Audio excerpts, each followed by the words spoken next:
So, hello mga obeng, magandang hapon sa inyo. Welcome back to our YouTube channel. Andito po kami ngayon ni Patricia sa simenteryo dito sa amin sa Silang, sa Sabutanian, Silang, Cavite. Kung maalala nyo nung huling vlog namin, nung Valentine's, na may pinakain kami na si Kuya na nandun sa may 7-Eleven, kung maalala nyo yun. Ito yung clip na yun, ito siya. Dito na ako nakatira sa Simenteryo? Sa simenteryo ka na nakatira? nanay ko. Sa punto ng nanay ko. Oh. Kasi wala na kami 5 minutes ng mga kapatid ng bahay. Eh, wala na akong bahay. Wala ka ng bahay? Masal pa naman ako. Anong sakit niyo? Anong sakit niyo? Kidney po. Kanina ho, pumunta na ako ng center. Sa kidney? Mayroon ako ng gamot. Yes. Nagawa ng kasi ako lagi yung ano ko, yung gilid yung ano ko. Hindi ko na kaya. Opo. Kaya binigyan ako ng gamot na. Saan yan? Saan galing yung gamot niyo? Yun sa center ko. Isa center sa atin dito. Okay. Libre naman nun eh, di ba? Libre naman ako. Binigyan ako sabi sa akin, pagka ubus mo yan, okay. masakit ka po. Balik ka lang doon. So yun si Kuya ngayon, sabi niya sa amin, sa simenteryo daw siya natutulog. Ngayon, nakita uli namin siya. So, inano namin,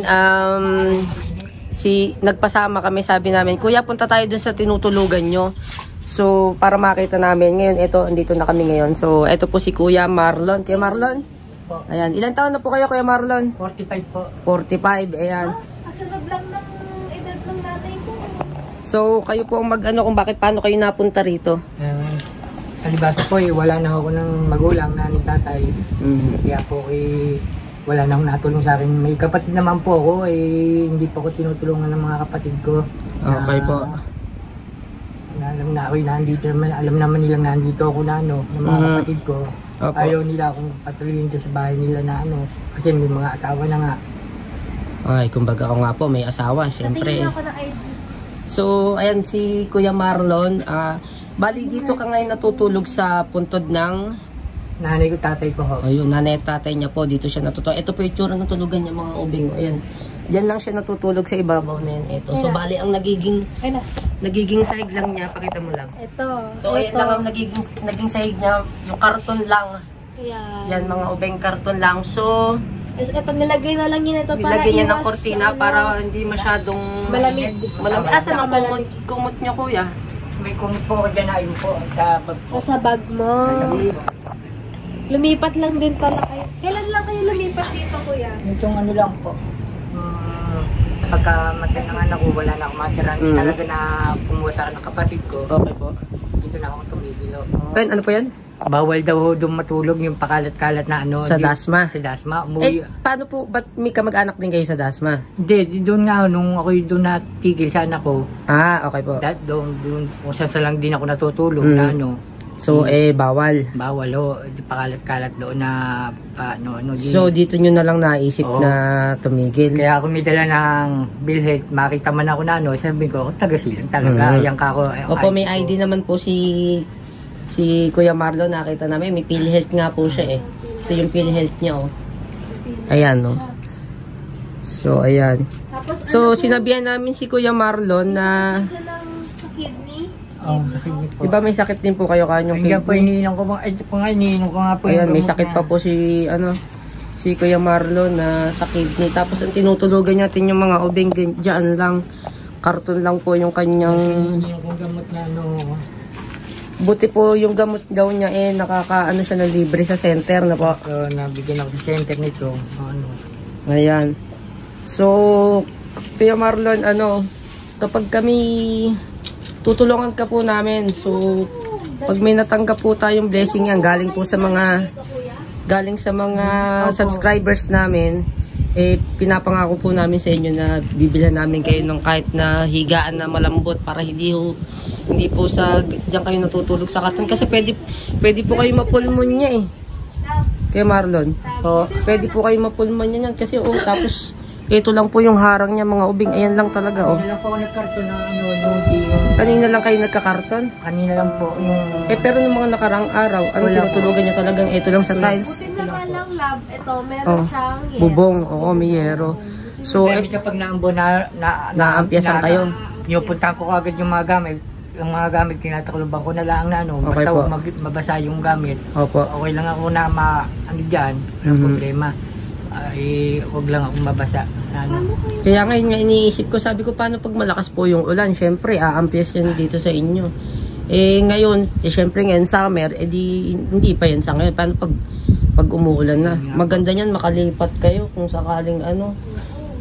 Mali nyo, may tumulong. Maging ano lang kami, maging tulay, may tumulong. Ibibigay namin sa inyo yung tulong na yun.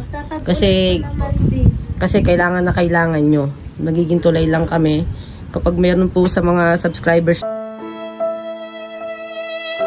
Okay, may naiiyak si Kuya Marlon. Hindi, syempre, natutuwa si Kuya. Tutulungan po namin kayo sa magiging tulay kami sa mga ayan po mga ubeng, sa may mga nais po tumulong kay Kuya Marlon. Ayan, i-PM nyo lang po. Dito na po. Pag ano, dito lang po ako. Pag ano, wala naman po ako din dito lang. Lang naman po ako. Palipat-lipat lang ako sa anak ko. Nandun po yung anak ko, hindi medyo Nasaan po? Ay, yung namatay yung anak din. Oo. Doon lang naman ako napunta. Saka sa tatay ko, sa nanay ko lang. Okay po. Kaya nga. So, nakita po uli namin kasi si Kuya Marlon kanina. Sabi ko, kaya siya nagbubukas lang ng pinto doon para, ano sabi mo Kuya, di ba? Kaya ka nag-ano doon? Pangkain lang po, pangkain lang po. Tsaka yung pambili ng gamot na ano. Wait lang po, yung mga nakukuha yung mga barya-barya, ano pong mga pagkain ang nabibili ninyo? Yun po, yung pagaya po nung Ito? bumibili rin po ko sa labas na mga sa kantin ng ano, mga Yung mga lutong kain. Mga lutong bahay. 20 pesos lang o, isang kanin. So nakita po namin si Kuya Marlon and binilihan po ulit namin siya ng pagkain. Ayun. So sabi ko kay Kuya Marlon, baka kayo napapagod na, pwede naman kayong umuwi na at may pagkain na naman kako kayo. So yun nga po ano sabi nyo kanina, kaya gusto nyo na umuwi? Malamig na po. Malamig na, nilalamig na po siya. Ito yung itsura ng tulugan niya po. Ako, malamig din. Lalo na kapag nagtag-ulan na. Pag nagtag-ulan dito, So dito lang po yan sa may Silang Cavite, mga ubeng dito po sa amin. Ayan po si Kuya Marlon na may, bali ilan na lang yung anak nyo? Bali, dalawa na lang po. Dalawa. Yun yung nasa Dasma. Yung nasa Dasma po. sabihin tatlo ang anak niya. Yung nasa akin, no. Bali, lima ho yan pinaampun yung asawa ko yung dalawa Baby Okay pa po yung huli, yung baby Marlon po yung pinangala ko, nakapangalan nyo. Ayun po, si Kuya Marlon, Marasigan. Po yung inyong tatay ko po. at yung nanay nyo. Tapos yun nandun, lola. Lolo't lola nyo. Hindi, lola ko po, tsaka po kapatid ko bali ho. Kapatid nyo. Yung Rosalie. Ayan, kaya ayan, baka po gusto nyong manawagan. Ang ano ko nga po, hindi nila isinama yung anak ko rito na ano. Yung isa, yung sinasabi nyo nakabukod. Oo, yun bali apo rin naman nung tatay ko, hindi nga ako isinama Ba't to, ganun? Ba't hindi sinama? Ewan ko nga sa mga kapatid ko nga po na ano Ba't hindi nyo i-try na Ang gusto nga mangyari ng mga kapatid ko nung una i-crematory yung anak ko. Bayan ako hindi ako pa pwede na ako pumayag na ako nakakulong na pinakulong nyo na ako 3 taon Di ka ako Pinakulong kayo? Bakit to? Anong nangyari? Paano po ako sa drugs ho dati? Nalulong ho kayo? Di 3 taon po, binuno ko talaga yon. Talagang tinapos ko yung aking talaga. Paano nangyari? Paano nasa drugs? Ano nangyari? Gumamit kayo? Gumamit lang po. Siyempre, para kasi tapos, diba, ang dami din kumikita dyan sa pero nagbago na naman wala na po. At saka baga yung huli, yung pagsisisi ko, yung wala na, hindi na nila tinanggap ng pagsisisi. Di ba nga ika nga nasa huli ang pagsisisi? Ngayon talagang nagdudusa talaga ako. Ngayon nga anak ko talagang dusan-dusa ako na wala sa akin yung anak ko Basta kayo Marlon, lagi rin namin kayo pupuntahan dito. Tapos bibigyan namin kayo ng pagkain. Tapos pag may natanggap po tayong blessing yan, bibilin namin kayo ng higaan para hindi ko kayo dyan sa talis natutulog. Kasi pwede ko kayo mapulmonya yan Malamig ho sa likod yan. Ano ho yan? Napulot nyo lang ho yan yung sombrero nyo or may nagbigay din ho sa inyo? Pulot lang po. Pulot lang? Yung isa ko yung luma po, di ba may dati akong luma na ano, doon iniwan ko sa anak ko na ano, yung namatay na. Yung panganay nyo? Oo, doon ko na ilagay na. Hayaan Hindi nyo, na ako kandila doon. Ako pumunta ang ina, at least, kahit wala yung anak niya, naandun pa rin yung mga kandila na ano. Ay, lalo na kapag ano pala, ano to, sobrang, hindi sa gabi, sobrang lamig dito. Sobrang lamig po talaga. malamig na nga, madilim pa. Kaya nga, Madilim tapos pa. wala man lang Dapat ilaw, may wala kayong kandila ilaw. pa dito, kuya, para Okay lang po, may na ano. ilaw. Hindi, hayaan nyo, basta tutulungan namin kayo, bibilan din namin kayo kahit yung anong ilaw na ano bang magandang ilaw. Solar sana. Pag ito lang. Hindi kasi mahirap din yung solar lang. Hindi, ilalagay niya dun sa bubong para pag naarawan, pag dating sa gabi, iilaw na. Kasi lab, pag umuulan kasi syempre hindi naaarawan. So hindi umiilaw yung solar. Hindi. At ano lang naman yun kumbaga pansamantala para may ilaw man lang si Kuya Marlon dito. Kasi gabi, ang dilim dito, sobrang dilim. Tapos malamig pa. Sa madaling araw nga, pag ako yung kakain na ano, iinom ako ng gamot. Hinakapa ko lang ng pauwi, medyo madaling nga ako, hindi ko kasi makita ano pa yung mata ko malabo. Okay po. So yan nyo, Kuya Marlon. Tutulungan namin kayo. At pag may natanggap po tayong blessing, para ho meron kayong higaan dyan na masarap man lang yung pagtulog nyo. Hindi kayo lalamigin ng ano. Pero yung kumot, may kumot naman nga ho kaya meron naman. Meron po ako dito ko yung kumot ko. Lalo na yung kapag umuulan. Kaya nga lalo sa gabi, di ba? Dito ang piyasan Di ba ang lamig na nga ng panahon ngayon, ang lamig ng sa gabi malamig, sa araw mainit, kaso sa gabi talagang malamig. Ang piyasan dito yung ano. So ayun yung mga damit ni, ayan, yung po kumot ni Kuya Marlon, tapos ayun yung mga damit niya. Ay, ang Ayan. nipis lang din ng Siya po. Wala na po ang kumot, ito lang po yung Yan yung ginagamit niya. Alam ko na, di ba may mga kumot tayo doon na hindi na ginagamit na makakapal? Dalhin na lang natin kay Kuya Marlon yan para kahit pa paano mabawas-bawasan yung ginaw niya. Ayan. So mga ubeng, ayan, pag baka po merong gustong magpadala ng tulong, gabay, ano lang po kami, tulay lang para kay Kuya Marlon. Ayan, mabilihan lang natin ng mga pagkain. Yung mahihigaan sana niya. Kaso po, pag binilihan namin kayo ng mga, wala po rin pala kayong lutuan, no? Kung sakali. Hindi nyo maluluto yung bibili namin sa inyong ano. Kung ako yung mayroon nga po siyang lutuan man lang. Opo. Medyo makakatipid-tipid ako na hindi na ako manghingi o ano. Kung meron man lang sana kayo lutuan, no po? Oo, may lutuan na ano. Sige, hayaan nyo po. At gagawa natin ng paraan po yan. Wag na po kayong umano. Kumain na po kayo para makainom mo kayo ng gamot. Ito yung may marentahan man lang. Oo nga, sana. Para hindi dito. Ang hirap dito pag gabi. Ang pera nga pambayad naman sa renta.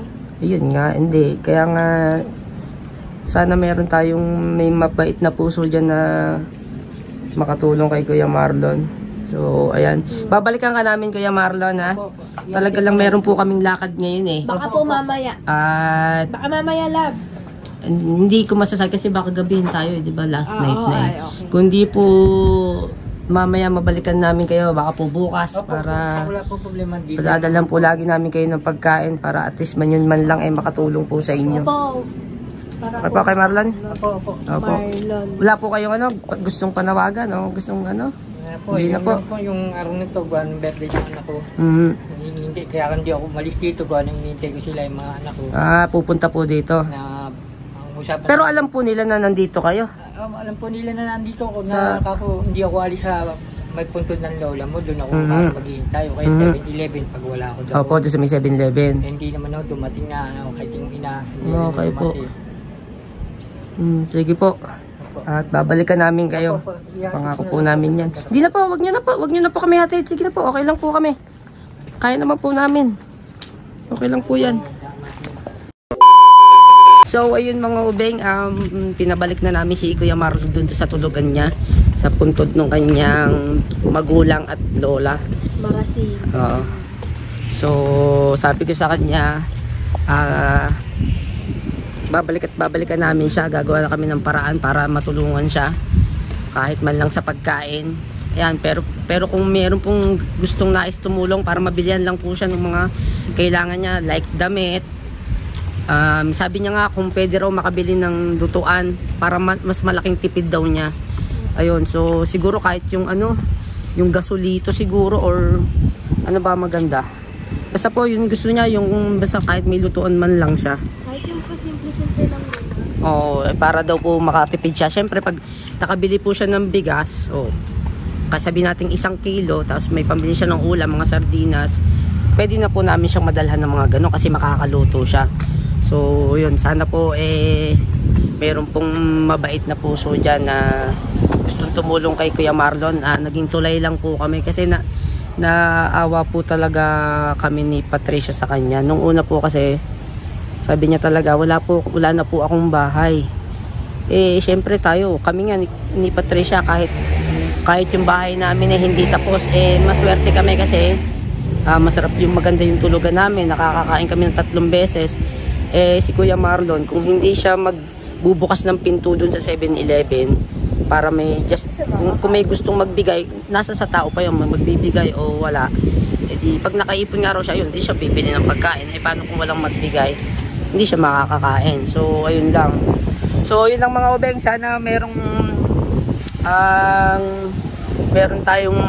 gustong tumulong kay Kuya Marlon at ibibigay namin yung tulong na yung tulay lang kami para mabilhan natin siya ng mga kailangan niya. Higaan, kumot, yan, unan, para kahit paano hindi siya lamigin doon. So mga obeng, hanggang dito na lang. Maraming salamat at meron pa po kaming pupuntahan ni Patricia Meron kaming pupuntahang lamay. So maraming salamat and God bless po sa inyong lahat.